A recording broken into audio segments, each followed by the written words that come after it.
Welcome back to Professional Wrestling, the podcast with the chosen lawyer and the guy that apparently robbed the merch store at AEW Toronto, the one and only JP Curry. Jean-Pierre, welcome back to Professional Wrestling. It feels great to be back. Man, I tell you, I think I got a bit more merch than they had on display there. Well, Timur was holding down the fort for you while you were away from us appreciate and recovering. You're 100% now. You were not cosmetically cleared to podcast. Yeah, it took a bit, but I'm now ready to go. Perfect. Well, while the Maxim models are not back, you are.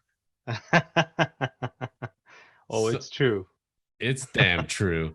So now I have my lonely shirt. You know, today I tried to bring out a killer one. You have a whole collection here going. Yeah, I couldn't help myself. This past weekend was Forbidden Door.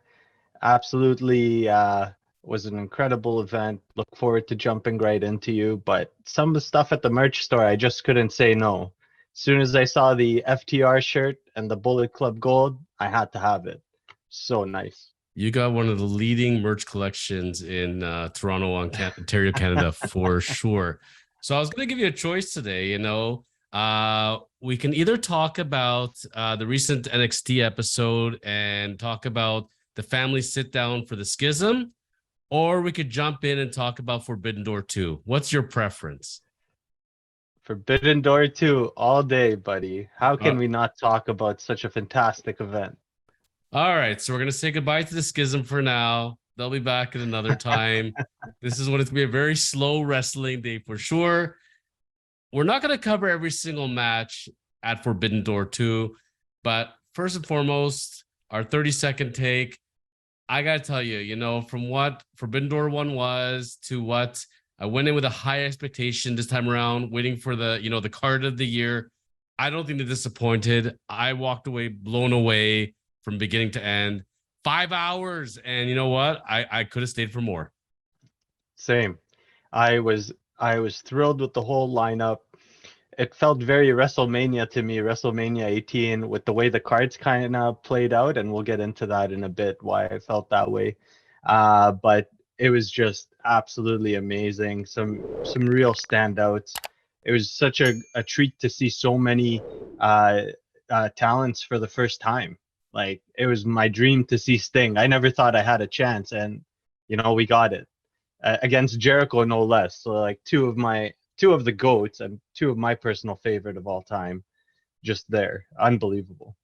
I was in the bathroom when Jericho came out, and people in the bathroom were singing Judas. That's all I got to say on that one.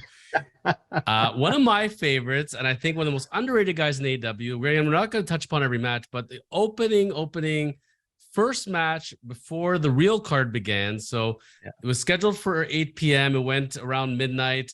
But at 7 p.m., we got a 6-man tag, or was it an 8-man tag with AEW? I've lost track already. Yeah. But can we please give our due to Swerve Strickland? I love Swerve. Yeah. I think Swerve is amazing. He was there the night before in Collision, and I just think he's one of the most underrated performers they got. What's your take? Yeah, absolutely. Swerve really stepped up. He got the crowd around them. As soon as Who's House hit, you just heard the building erupt. So you know what? Kudos to him, man. He brought it both nights.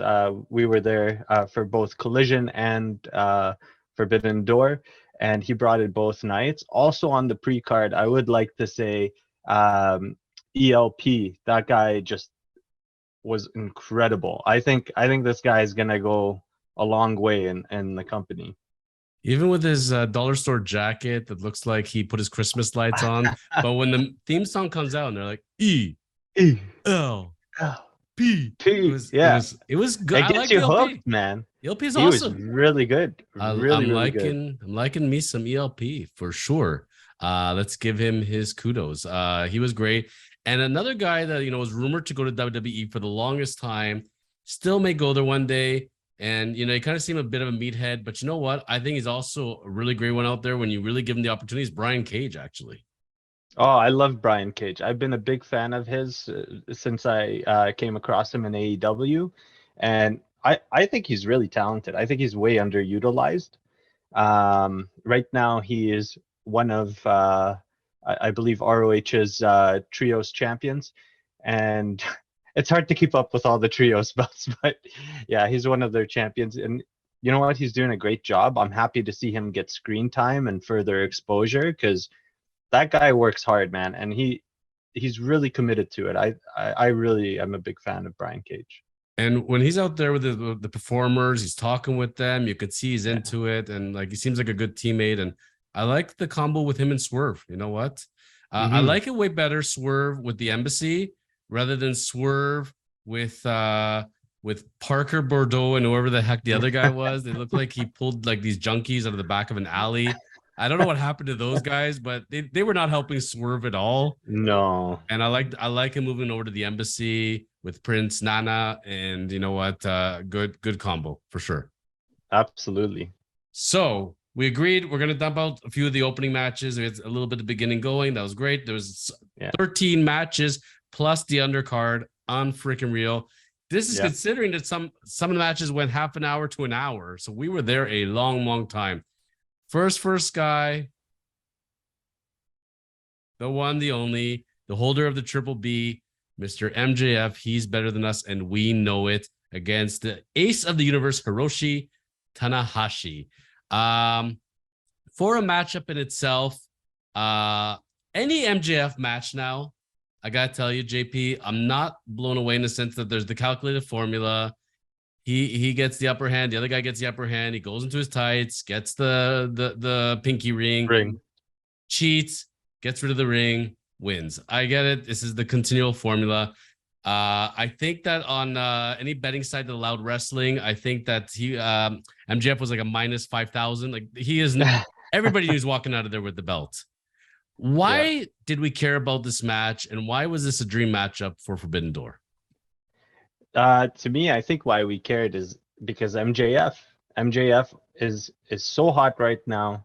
He makes everything elevated. He's elevating the belt, in my opinion. He's showcasing it really well. One of the best active heels today. I don't think anybody's near his level, near the level of the devil, as he likes to say, right? So he's one of the most charismatic guys out there. So he makes any match feel important, regardless of opponent. Tanahashi was awesome in the match. They had I liked the joking back and forth between them, the taunting back and forth between them, and that's what makes an MJF match special, is the back and forth and the interaction with the crowd.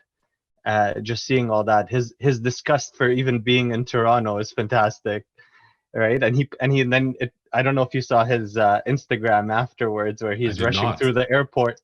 He's rushing to the airport to get out of the city. It's hilarious, right? So that's why we care. In my opinion, that's why we care about these matches. Is MJF makes it something of value. I was telling my colleagues, for sure MJF is wrestling early on because he wants to get out of here as quick as possible. Yeah. And sure enough, he did. I think he's a great champion for them. I think he promotes the brand well. And I don't need him wrestling every single week. I just need to come out and talk for sure. And, it's like the Hulk Hogan when he was a champion back in the day. It brings prestige to the championship. We don't need them wrestling every single day and every single series, the same way that Seth Rollins is going around NXT, etc. We don't need that for MJF. It's fine. And he negotiated for himself. Ace wrestled the night before at Collision. So, I knew he'd be tired.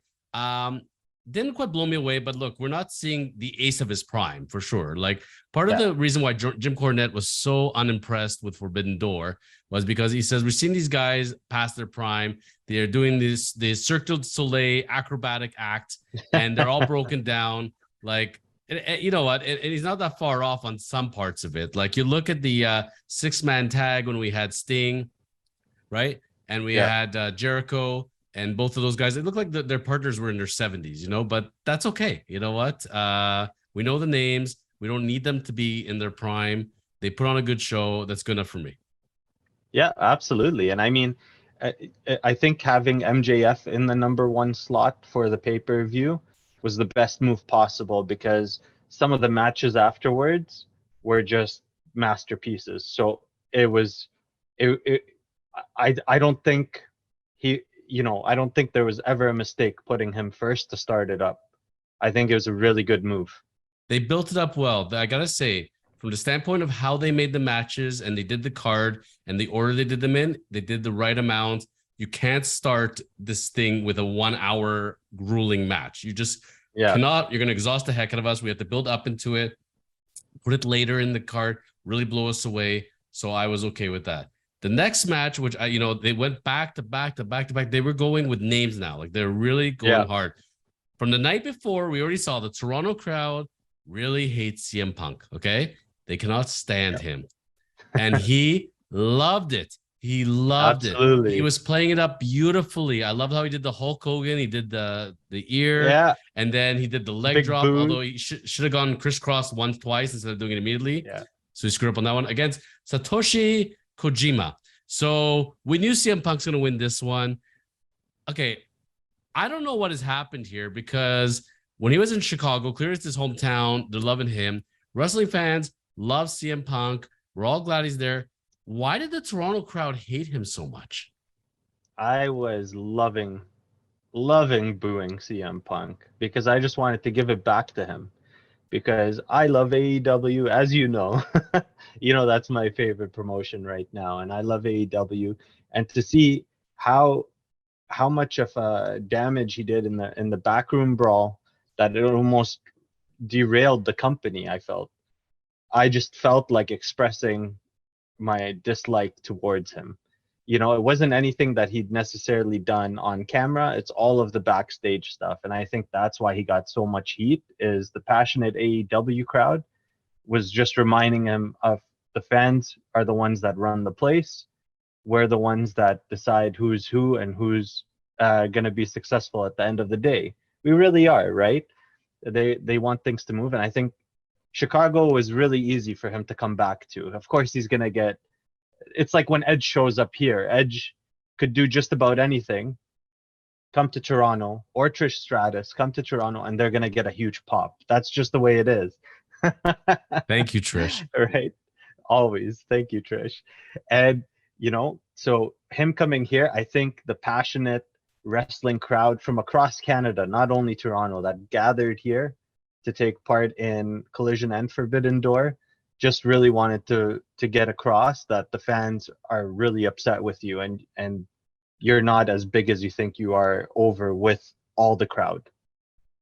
I'm going to play devil's advocate for a moment here because I'm not buying all of this shenanigans, and I think a lot of it was played up a little bit more than it had to be. And we're going to talk about backstage shenanigans. Mr. Kenny Omega and the Elite, though his twin boy Bozo's there.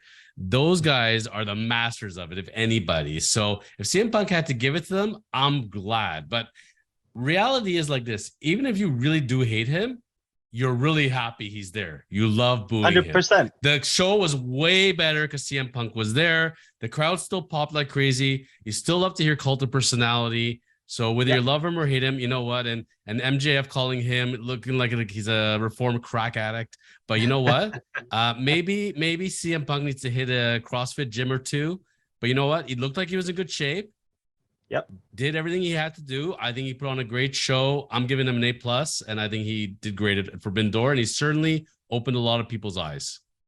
Absolutely. I was booing him, but in between booing him, I'm singing Cult of Personality. So I'm definitely I was always looking forward to seeing CM Punk. It's just I felt a little upset still about the situation, and it felt good to boo him. And I love that he played it up. He did really well. He's a terrific heel, right? Naturally, he's just so good at it, right? And he knows exactly how to work the crowd. At the end of the day, it doesn't matter if you boo him or cheer him. He's just happy to get a reaction. And that's what he does best. I think he's probably one of the best to ever do that with a crowd. And hearing the mixed reaction was really good. And I think it could lead to more storylines too. I'm still torn because him, Rhea Ripley, Asuka, I don't know if I'm seeing heel or face because we've come into this zone again. We're coming back to the new world order where we actually want to cheer our heels and we hate our faces. So we're really blurring the lines now. Like that's where I'm seeing wrestling going again, and I'm okay with that. We don't have to have what's going on with Judgment Day and who's the real face, who's the real heel. It doesn't matter anymore. But it's nice that we kind of cross over one guy in the next match. That there's no doubt. I mean, if Tony Khan has posters of anybody all over his walls, by his nightstand, in his wallet, there's one person who is Tony Khan's absolute favorite in the world, and it is Freshly Squeezed. Whatever. Okay, so Orange Cassidy. Okay, so true story now. True story. Orange Cassidy used to be my whipping boy. Okay. I used to make fun of a lot of AEW wrestlers, and one of the people was Orange Cassidy. I said, how lame do we have this guy who comes out in his, stretchy jeans, putting his hands in his pocket? He looks like he's 12. I don't know if he's ever picked up a weight. This is the stupidest gimmick. AEW should be ashamed of themselves. And then I went to Dynamite in Toronto. And in the feature match of the night, Orange Cassidy won the All Atlantic International, All Atlantic, whatever it's called. And what was some the belt global called? belt? What was it called at the time? I think it was the All Atlantic Championship, which is now the International Championship. International Championship, yeah. I got to tell you, it was one of the greatest wrestling moments I've ever seen live. The crowd went bananas when they went to the back to grab the backpack, put it in, and then you got best friends there. And, you give the high five and the thumbs up, I get it. And at the end of the night of Collision, Orange Cassidy, it seems like it's an Orange Cassidy show most of the time, but Tony Khan comes out, talks to us. It's already midnight. And who comes out with him? Orange Cassidy. You know what? The crowd loves him. He's a great face. They got to keep that gimmick going as long as they can. I get it fully. Do you agree? Oh, 110%. I was a big fan of Orange Cassidy from the go. I really liked, because there's something so different, right? When I first saw him, with hands in his pocket, just doing his thing, I'm like, what is this guy? And then, the crowd going nuts over those low knee kicks that he does, those slow-mo sloth-like kicks, and the crowd goes nuts. It felt amazing. The hands in the pocket. I love it. It's the best, right? Love it. And then, but we do have to give due to one more participant in that match. And I got to say, Daniel Garcia, what dance moves? How terrific was that? So okay. So now we got this match, right?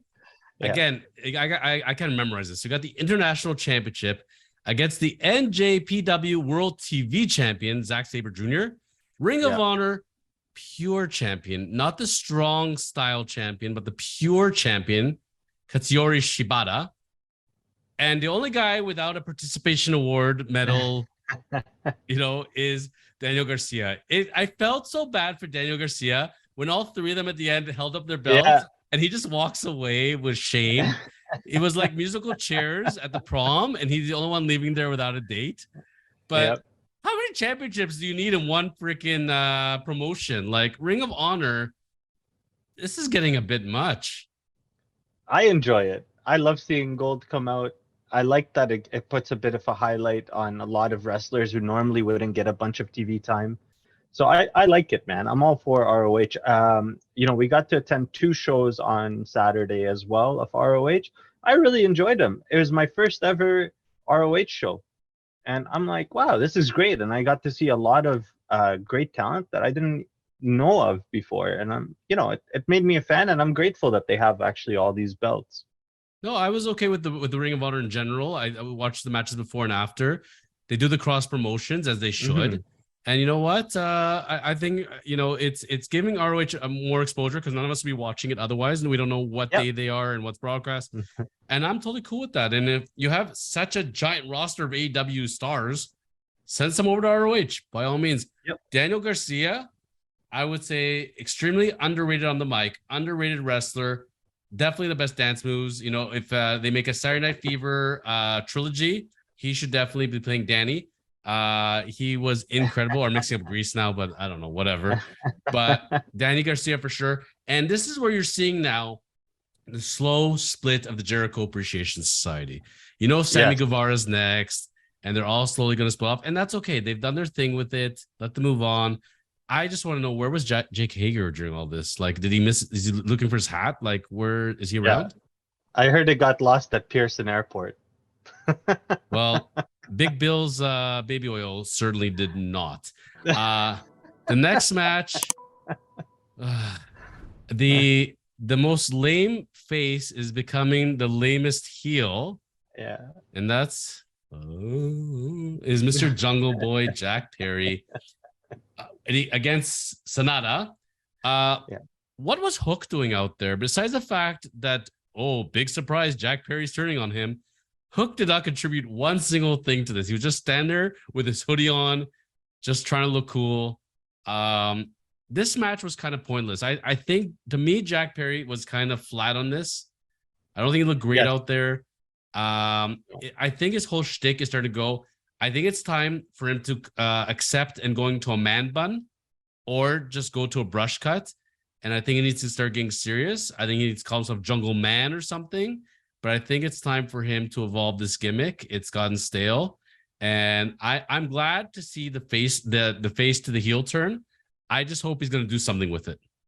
Absolutely. I was expecting the whole reason I thought Hook was out there is I was expecting after the loss for Hook to turn on Jungle Boy, be like, I don't want to associate with this loser, go back to being tough-hearted Hook, and that was it. I thought that would have made a lot more sense, and then have Jungle Boy be like feeling betrayed and everybody abandoned him, and have him go into that shtick. I think they both could have turned heel on that, and it would have looked really sharp. But to have it surprised me. I will say I was really surprised to see Jungle Boy is the one that turned on Hook. That was really shocking to me. The match itself, you know, it was really flat. And you're following up CM Punk, like, or sorry, you're following up like Orange Cassidy. Yeah, I can't. Right. So it's a hard sell. You're following up MJF, you're following up CM Punk and Orange Cassidy, and now you're Jungle Boy, right? So it wasn't gonna happen. I love the Hook gimmick. I agree. I'm not a fan of him as a face. See, like, if we would have had Hook turn on him, but people still chanting over at Jungle Boy and like call him Jungle Loser or something, would have been fun. And then have him snap and turn heel after. Yeah, we could have done something with that. So what I would have loved is picture Hook turning on Jungle Boy on stage, clobbers him, drops him. Hook gets up and goes to the announce table and grabs Taz and beats down Taz. Now you set up a nice storyline, you know, nice rivalry between them, right? So they could have done so many cool things, or Taz comes out to help him and, like, you know, apologizes for Hook attacking him, and then he attacks Taz. You know, they could have played it in that way. And I think that would have been a great story, because now you get an instant heel, because everybody loves Taz, right? And he's doing the right thing by coming out to try to help Jungle Boy. And what a great way to turn into a massive heel, right? And it's a real lost opportunity there. I think they could have done it a bit better. I think that Taz at the end of the day is really comfortable with now being a broadcast journalist, you know, and he's doing a great job at it. So I think he wants to stay off which I would have loved that. I would have loved him to come out and like shake Jungle Boy's hand, scald Hook for a second, and then Taz and Hook give it to Jungle Boy. Like, that could have been cool. There's so many ways we could have done with it, but you know, another disappointment in the next match. It's funny. So we followed that up and we come back to a 5-on-5 grudge match. So the lovely 10-man tag, you know, garbage. And I gotta say this much. I hate the Elite, by the way. I cannot stand it. But that's okay. I'm not a broadcast journalist for that. I'm allowed to say my opinions, and I shall. The one thing that disappointed me, I thought this whole match was going to disappoint me. I loved it. I loved it from beginning to end. I got to say, for a 5-on-5, I think they did a fantastic job. This was the Blackpool Combat Club. The Blackpool guys without the Blackpool guy, because Regal's gone. He was the guy from Blackpool, but yet all the remaining people still are Blackpool Combat Club. I don't get that.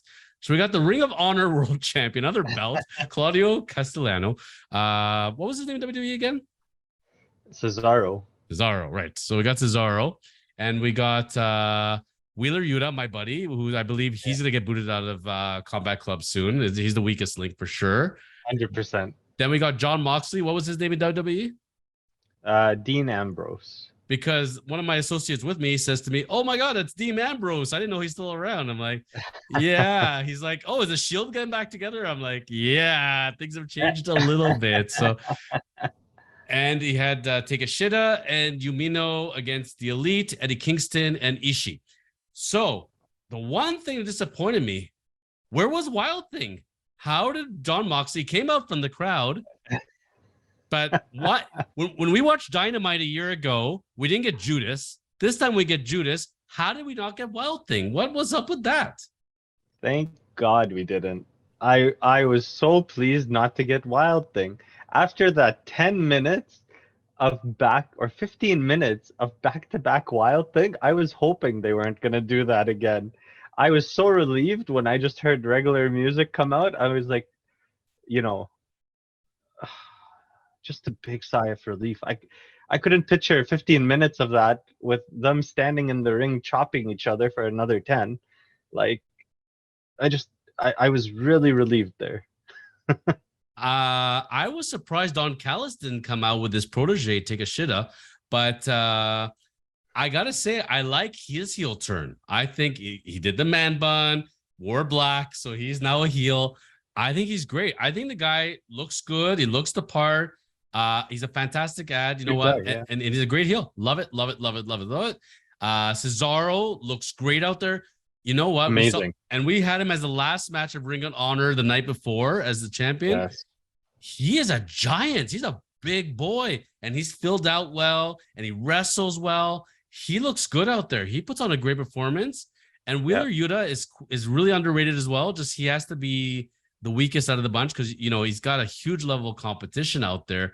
The one guy I know everybody was looking forward to, Eddie Kingston, looked like your uncle that sits around at the pizza shop and has another Panzerotto. He hasn't hit a gym in about 40 years. What's he doing out there wrestling? Well, to be fair, he did look like a professional. Like a professional. He has the build of a professional dart player. So so he does look like a professional, just not like a professional wrestler. I don't understand it. I don't get the big Eddie chant. Personally, I don't see anything that warrants it from him. But hey, to each to their own. I think people just love chanting Eddie since Eddie Guerrero, right? Like, I think it's just an instant thing that people look forward to, but I don't know. I don't get it at all with him. Like, not in the slightest. He's not good technically. He's good on the mic, but all in all, I don't get it. But hey, 13,500 people, 13,500 people were cheering, right? We were one of the 160 remaining that weren't, I'm sure. So another guy I don't get in that vein is Hangman Adam Page. I get him. You get it because, like, to me, he's not that good on the mic. He's kind of like he's very whiny. He's very choppy out there. He's a little stiff. I just don't think he's a very great wrestler. I don't think he's that great on the mic. He just looks like a washed up country wannabe star, and I just feel sorry for the guy. Like, even when he was champion, it was a very lame period of AEW. Like, it wasn't a really great champion, unfortunately. And, I feel like you got to send him to Mexico or Japan or somewhere, get him to brush it up, change his gimmick around a little bit, maybe cut his hair. But he fit in well with his group. And look, you want a bunch of faces. There you go. There's the faces against the heels. But as a wrestling match as a whole, I was very okay with it. Absolutely. And I think going back to Hangman Adam Page, I actually really liked him with the Dark Order.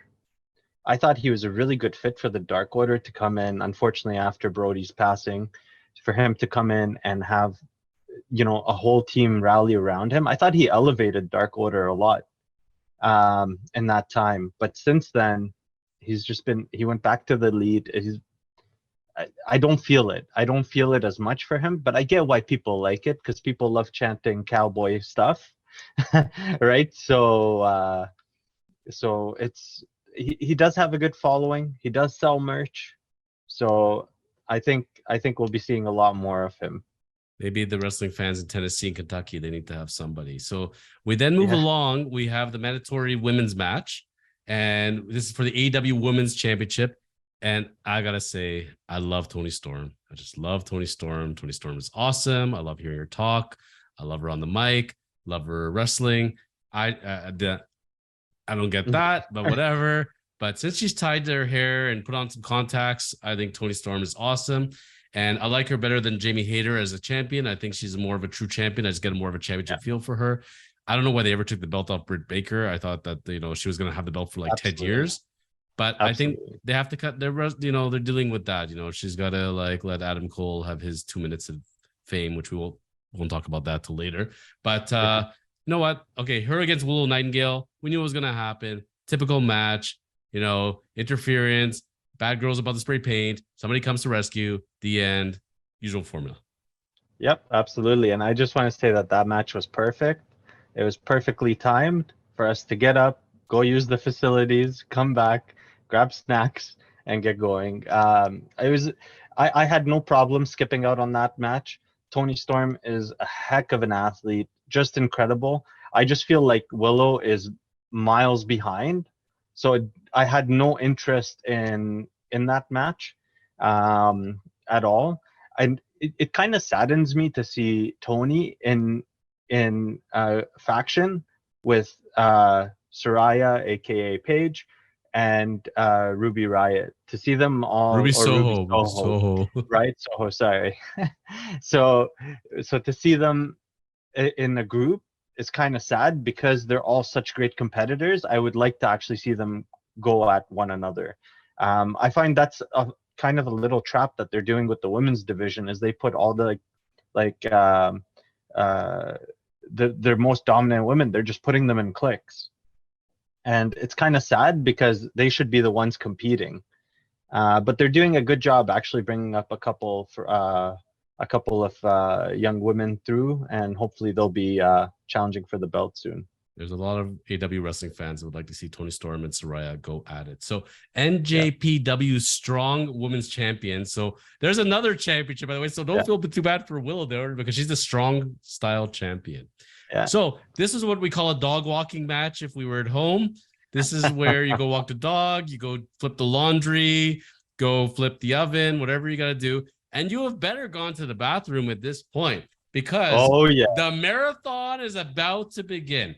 We got Kenny Omega versus Will Ospreay, flanked, as they put in the AEW championship, and the AEW website, flanked by Don Callis and military-grade security guards. I was sure the security guards were going to play a huge part in this. I was surprised they were not. That match, I think, was an hour, if not pretty close. I got to say, one of the greatest matches I've ever seen in my life. Will Ospreay is everything they said and more.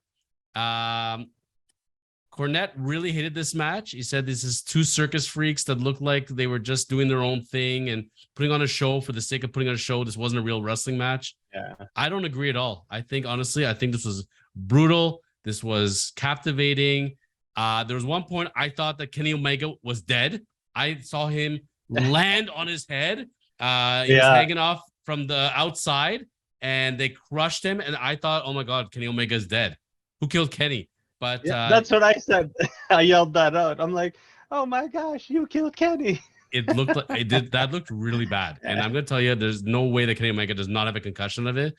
So aside from the quality of the match, captivating the fans, people were on the edge of their seats for an hour.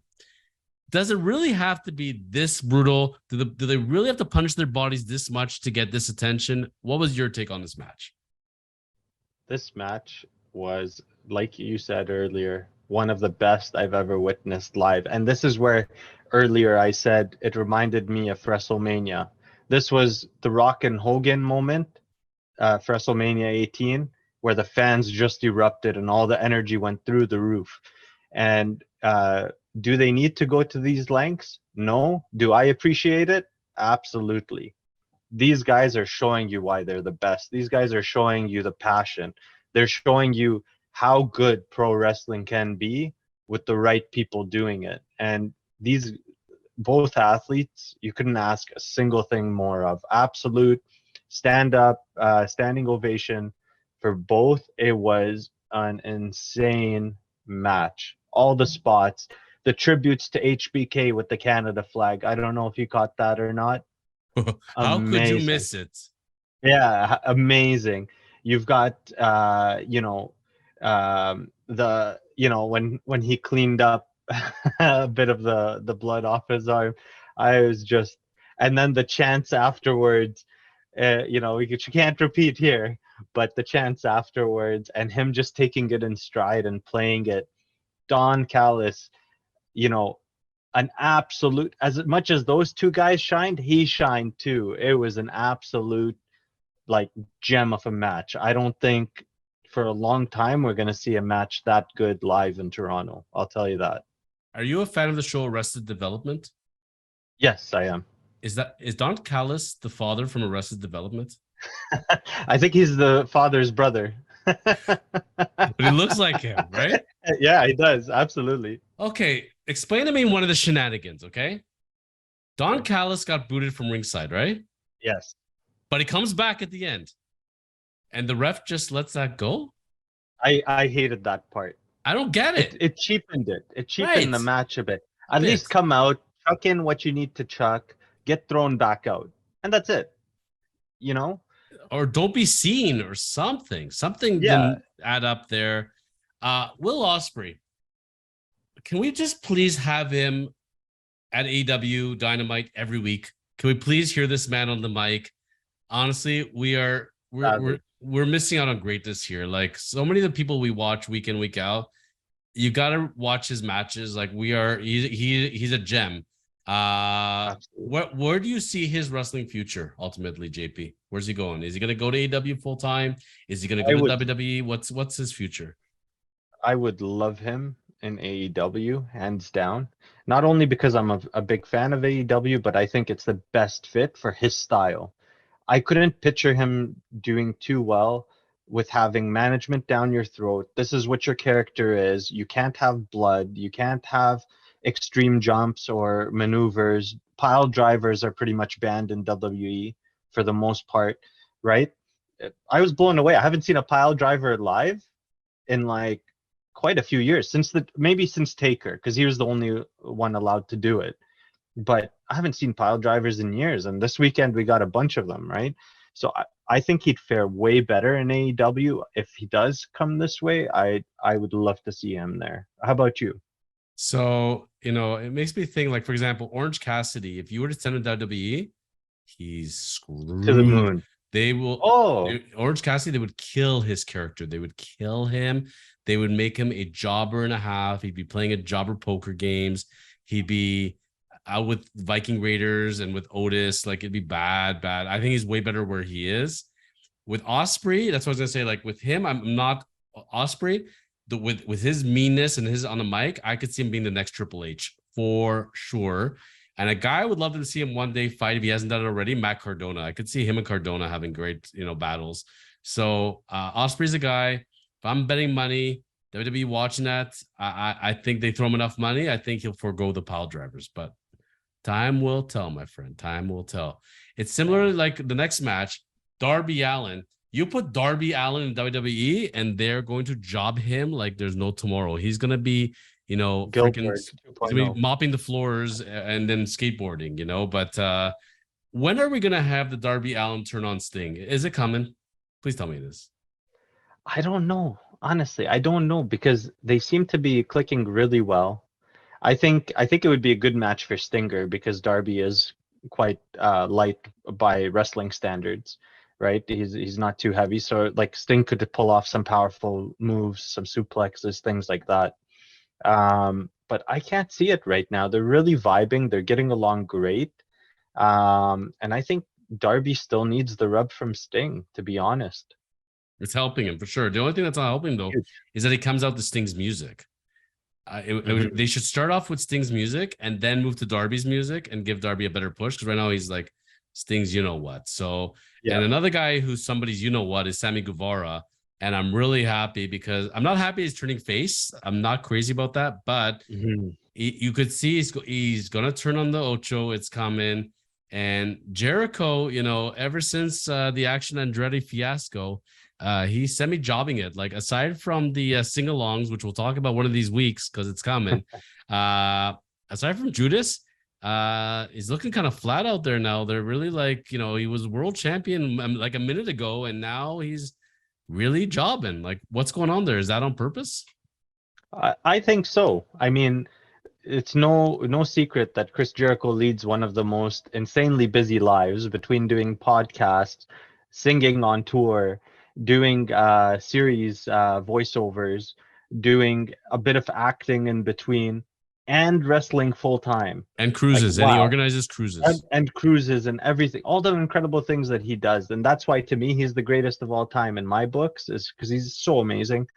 But looking at him, he's one of those guys, I think, where he's happy to give back to the sport, and you gotta love that. He's not a Goldberg, he's not a Hogan, where he knows he's the man, and he's not gonna let anybody pin him on any given night. He's not gonna, he wants to boost the company, and I love that so much about him. He's a real team player and just an absolute stud. Like, if I had a wrestling promotion, he's a guy I would love to have on board and build around too, because he's just incredible.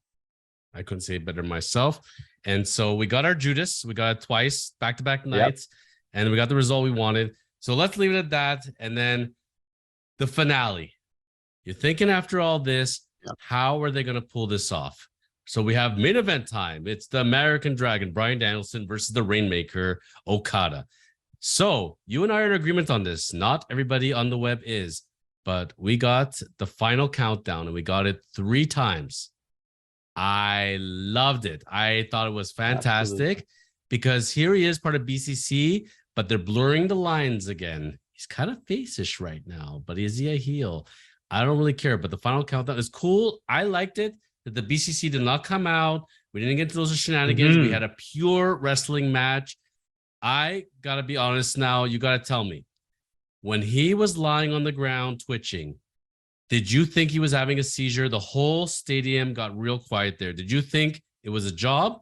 Did you think that he was actually having a seizure, or did you think something was going on? What was your take on it? Because I honestly thought he was having a seizure, and my heart was coming out of my chest.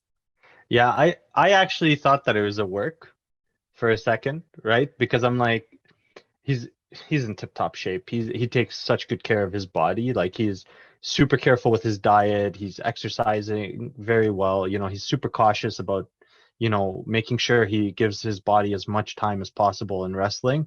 So I thought it was part of the act, but I did notice partway through, you could see him really clutching his hand and keeping it close to his body, and that's when I got really concerned for him. I got to say this much, and I think I'm pretty good at reading the kind of stuff. I thought once they were talking everything, I thought if this is a job, he's going to then all of a sudden start, guide the guy's eyes out or something. He didn't do it. And he kept going for submission maneuvers. They were done as far as actually wrestling. And I thought, wow, he's a submission magician out there. Yeah. And even when he was walking around with the crowd, and he kept walking around the crowd, I'm like, okay, he's playing up the arm thing. I get it. They always walk around with their neck. They're always like, my neck. Everybody or always the hand at the lower back. Always grabbing the neck or the back or something. Let's give Bryan Danielson some credit. He had a broken arm out there, and he finished it off. And he didn't just finish it off. He did a parade around. He high-fived the entire crowd. He stayed seemingly forever. I left, and he was still going, and he was out there. He's like, let's do final countdown yet again. It was the third play. So with a broken arm, he thanked Toronto. He poured his heart out. He finished the match well. He is a true gutsy guy, and he's earned my respect. And I'm going to say he's one of the best technical wrestlers. And that night, he really brought it home. And good on him, because if they would have finished the match at that point, the way it was looking, it would have been flat. I know the guy's injured, but he didn't let that happen. Maybe a little foolish, but let's give the man the credit. He blew the house down. Oh, absolutely. And I felt a little sad for him because we had just been about 5 hours in wrestling, cheering our heads off, especially after Omega. The crowd is exhausted at the end. They Okada and Danielson, they deserved a way, way better crowd than what they got. But we still brought it, the Toronto crowd. We tried our best to boost it, but they did deserve a way better crowd. It's just people were exhausted, especially after 2 days of wrestling, over 11 hours of action. That was a lot of wrestling to take in. Even my voice was shot for the next 2 days. So I think they just deserved a bit better crowd for that match. Okay, in But fairness, it's understandable. I hear you, but there was one set of crowd and there was a different crowd. The crowd at the beginning went bananas. I felt after we thought he was having a stroke or whatever he was doing on the mat there, Yeah. the crowd was out of it for the rest of the match. People were like it. You could drop a pin in that arena at that point. Yeah, I remember it. It was bad. And I think I get you that we were there for 5 hours and everything else. And I think that's what took it out. But when the match was finished and then he made sure to stay behind, he stayed forever. He was there, 20 minutes? And he wanted to bring it and put a great finale. That's Danielson right there. I think he did that. But I had to say the injury is what could have killed it. Excalibur put it really well. He put, the arena is stunned. I'm stunned. Danielson forced Okada to tap out. Tonight was a love letter to professional wrestling. Oh, beautiful words. And Excalibur, I love Excalibur. He's great on the mic. He's so good. So good. He's the next JR, man. He's so smooth and slick on the mic. It's unbelievable. We're really lucky. We don't even realize how good he is. And it's like, I know Tony Schiavone gets a lot of flack for his time on the mic and being in backstage. I love Tony Schiavone. He's just great. Oh, same. Even in the WCW days, I was a big fan of Schiavone. To see him live now is amazing. But did you know some of the numbers that they pulled for Forbidden Door? Please share with us.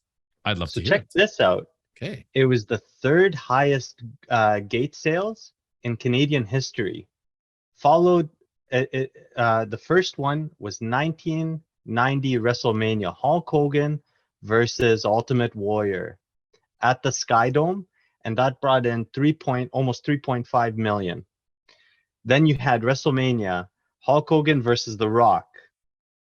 And that was again at the Sky Dome, brought in 3.8 million. And in third place was Forbidden Door. It's top three at the highest. And I believe it brought in 1.8 or sorry, 1.6 million Canadian for gate sales. It beat out WWE's Elimination Chamber with Sami Zayn and Roman Reigns by 200K. I was there, by the way. Absolutely. I was at two of the top three. Yes. But I was at a tennis club watching the Ultimate Warrior Hogan match. I was watching because on closed circuit TV was called back then, because we didn't have boxes to order pay-per-views. It was a little different. So you had to find somewhere to go watch it. And you didn't have the internet to stream it legally or illegally. So it was a very different time. But that's where you notice we get a lot of wrestling events in Canada because we have some of the best wrestling fans on the planet, bar none, because I think we're convinced it's real. So that's me. Absolutely. And you know what, man? I am so impressed with such a young company doing so well. Like, they probably couldn't sell out the Sky Dome at this stage, realistically, but to see where they're at, it's unbelievable for AEW to be top three in Canada. That's like absolutely awesome.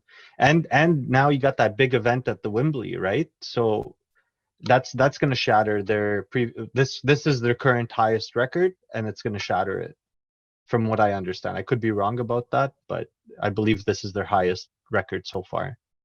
I got a final question for you as we're finishing off. And the only way they're going to be able to do much with Wembley is if Drew McIntyre does the switchover. They're going to do something out of their butt. It's a tough. They're sweating. WWE is sweating right now with Drew, I'm hearing from reports. They should, because Tony Khan's going to open up the wallet. We were debating this for the 2 days of the event with Collision and Forbidden Door. are we going to see a day where we're going to see a Forbidden Door AEW WWE? And if so, I'm going to presume WWE is going to be leading that one. But can you see a day it's going to happen? Because my answer is yes. I can definitely see it. It would benefit both companies. And that, I promise you, will sell out the Sky Dome all day. Or sorry, Rogers Center. But for me, it's forever the Sky Dome. It's gonna that an event like that has the ability to put 100,000 in seats, butts in seats, right? Fill up the Sky Dome easily. You call me up and you tell me they're doing an AEW WWE Forbidden Door. I'm there right now. So I Yeah. agree. So we covered a lot of ground today. We got to review a lot of the matches over at the AEW New Japan promotion for Forbidden Door #2. They'll definitely be #3. I doubt it's going to be back in Toronto. They're going to circulate it around, but it's a great event. I think Tony Khan has to be really pleased with it. The only thing I'm going to say, Will Ospreay and some of the guys, let's bring him out some more and let's make this more than a one-time a year event. For our next week's episode, I'm going to give you dealer's choice on this one. If you had a choice, because we're going to talk about for the next couple of weeks, do you want to talk about the top 5 wrestling managers or the top 8 wrestling sing-along theme songs? Let's go sing-alongs, baby. All right. So the dealer's got it. So folks, we'll see you next week on Professional Wrestling, the podcast, and we're talking about the top 8 wrestling sing-along theme songs. See you, bro. See you, bro.